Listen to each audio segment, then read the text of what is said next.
మనము కొబ్బరి బొండాలు పెళ్లి కోసం డెకరేట్ చేసుకుంటూ ఉంటున్నారు ఇప్పుడు. అయితే దీనికోసం చాలా ఖర్చే పెట్టాల్సి వస్తుంది బయట చేయించుకుంటే. అలా కాకుండా ఇంట్లోనే మనం ఈజీగా చేసుకోవచ్చు.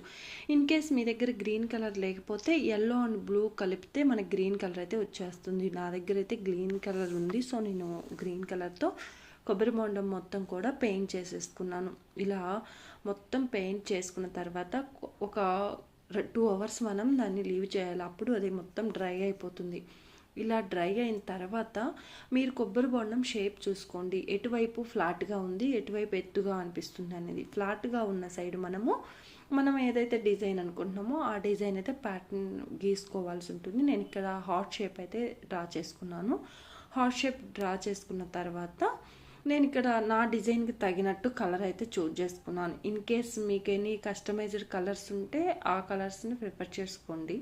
బట్ ఈజీ ప్రాసెస్, నేను సింపుల్గా చేస్తున్నాను నాకు టైం లేకపోవడం వల్ల. సో ఇక్కడ నేను రెడ్ కలర్ చూజ్ చేసుకున్నాను. రెడ్ కలర్ చూజ్ చేసుకొని హార్ట్ షేప్ అయితే కరెక్ట్గా డ్రా చేసుకున్నాను. ఆఫ్టర్ మళ్ళీ మనం ఆ హార్ట్ షేప్ డ్రా చేసిన తర్వాత మళ్ళీ ఒక 2 అవర్స్ అయితే వదిలేయాల్సి ఉంటుంది.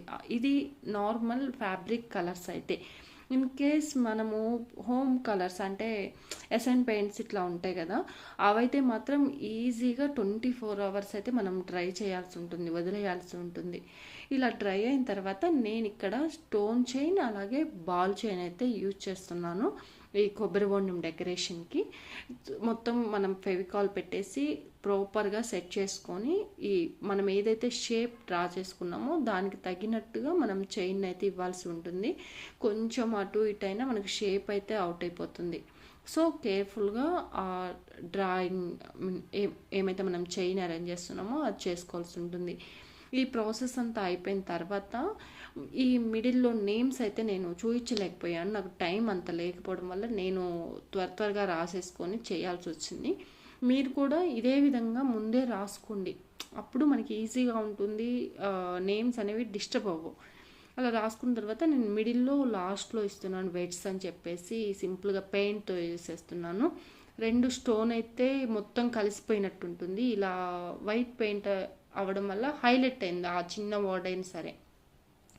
అలాగే ఇక్కడ నేను పైన కాడ ఉంటుంది కదా, నాకు దొరకలేదు. ఉదయాన్నే వెళ్ళాము, మాకు కాడ మంచిగా ఉన్నదే తీసుకోండి, నాకు దొరకలేదు. ఇది చిన్నగా ఉంది, పెద్దదైతేనే లుక్ బాగుంటుంది. ఇక్కడ నేను ఏదైతే థ్రెడ్ యూజ్ చేశానో అది నార్మల్ సిల్క్ థ్రెడ్. దాన్ని నేను ఒక 20-40 లైన్స్ వేసుకొని దాన్నే ఇక్కడ నేను దీనికి చుడుతున్నాను. డెకరేటింగ్గా యూజ్ చేస్తున్నాను, హడావుడి ఉంది కాబట్టి.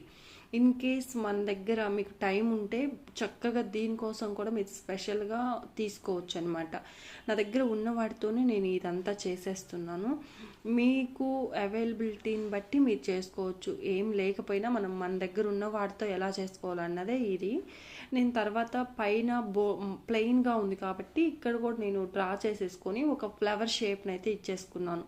ఫ్లవర్ షేప్ ఇచ్చిన తర్వాత మొత్తం నీట్గా పెయింట్ చేసేసుకొని నేను చుట్టూతా మళ్ళీ ఈ స్టోన్ చైన్ ఉంది కదా దాంతో అయితే డెకరేట్ చేసుకున్నాను. ఇన్ కేస్ మీకు ఇలా ఇంట్రెస్ట్ లేదు, ఇది వద్దు నాకు అనుకుంటే మాత్రం మీరు కుందన్స్ యూజ్ చేసుకొని మంచి లేఅవుట్ అయితే ఇచ్చుకోవచ్చు. అది లేట్ అవుతుంది అనమాట కుందన్ది. ఇదైతే కొంచెం త్వరగా అయిపోతుంది. ఫైనల్ అవుట్పుట్ అయితే నాకు ఇలా వచ్చింది. ఎలా అనిపించింది కామెంట్ బాక్స్లో తెలియజేయండి. Thanks for watching.